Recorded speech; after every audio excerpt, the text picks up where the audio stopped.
আমরা অনেকেই ভাবি যে ভাত খেয়ে ওজন কমানো সম্ভব নয়, কিন্তু বিষয়টি আসলে পুরোপুরি সত্য নয়।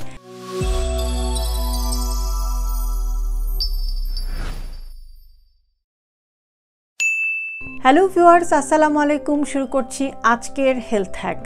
আপনি কিন্তু ভাত খেয়েও আপনার ওজন কমাতে পারবেন বা ওজন নিয়ন্ত্রণে রাখতে পারবেন, তবে সেক্ষেত্রে আপনাকে কয়েকটি জিনিস একটু খেয়াল করতে হবে। সেটা হচ্ছে যে আপনি কোন চালের ভাত খাচ্ছেন, সাদা চালের ভাত না বাদামি চালের ভাত। সাধারণত বাদামি চালের যে ভাত সেটার কিন্তু ক্যালোরি কম এবং এর মধ্যে থাকে প্রচুর পরিমাণে ফাইবার, যেটা কিন্তু ওজন কমাতে আপনাকে সাহায্য করতে পারে।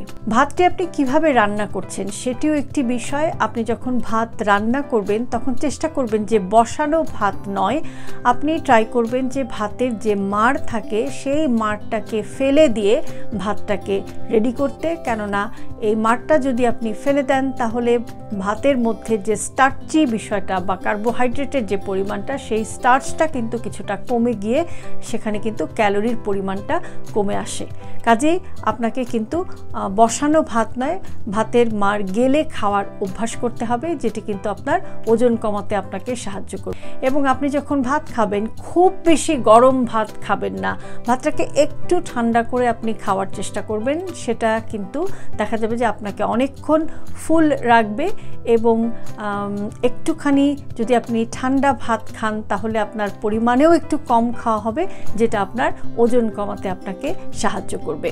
আরেকটি বিষয় খুবই ইম্পর্টেন্ট, সেটা হচ্ছে যে পোর্শন কন্ট্রোল, অর্থাৎ আপনি ঠিক কতটুকু পরিমাণে ভাত নিচ্ছেন, ভাত খাচ্ছেন, সেটা কিন্তু খুবই ইম্পর্টেন্ট।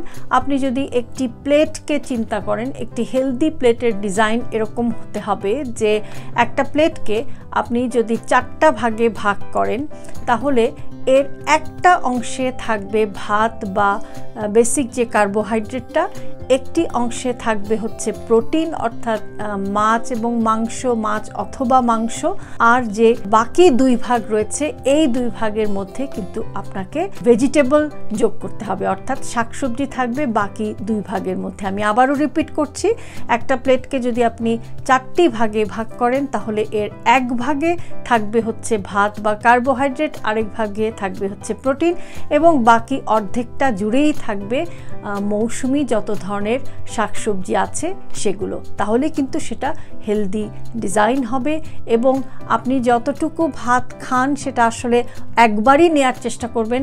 ভাত খেতে বসে একটু একটু করে যদি আপনি বারবার ভাত নেন তাহলে কিন্তু সেটা আপনার অনেক বেশি খাওয়া হয়ে যাবে এবং আপনার ওজন কিন্তু তখন বেড়ে যেতে থাকবে।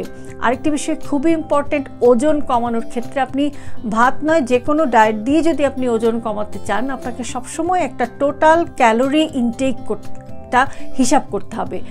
যেমন হচ্ছে যে আপনি সারা দিনে আসলে আপনি যে খাবারগুলো খেলেন সেখান থেকে আপনি কতটুকু পরিমাণে ক্যালোরি পেলেন, আর সারা দিনে আপনি যে ক্যালোরিটা বার্ন করছেন সেটা আসলে কতটা হচ্ছে। যদি এরকম হয় যে আপনার যে ক্যালোরি ইনটেক তার থেকে আপনার ক্যালোরি বার্নের যে পরিমাণটা, কতটুকু ক্যালোরি আপনি ক্ষয় করেন, সেটা যদি আপনার ক্যালোরি ইনটেকটা যদি বেশি হয়ে যায়, বার্নিংটা যদি কম হয়, তাহলে কিন্তু আপনার ওজন বাড়তে থাকবে। আপনাকে সবসময় খেয়াল রাখতে হবে যে আপনি যতটুকুই ক্যালোরি ইনটেক হোক না কেন, হয় তার সমান সমান অথবা তার চেয়েও বেশি কিন্তু আপনাকে বার্ন করতে হবে যদি আপনি ওজন কমাতে চান।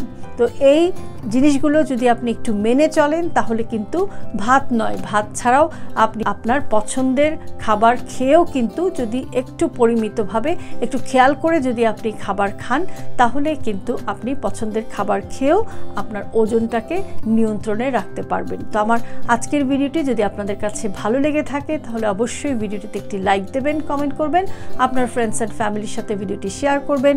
আমার ফেসবুক পেজ, আমার ইউটিউব চ্যানেল এবং আমার TikTok account with doctor Shahnaz Chowdhury আপনারা ফলো করবেন। ইনশাল্লাহ আগামীতে আবারও আপনাদের সামনে ইন্টারেস্টিং কোনো ভিডিও নিয়ে হাজির হয়ে যাব। সে পর্যন্ত সবাই সুস্থ থাকুন, নিরাপদে থাকুন। আল্লাহ হাফেজ।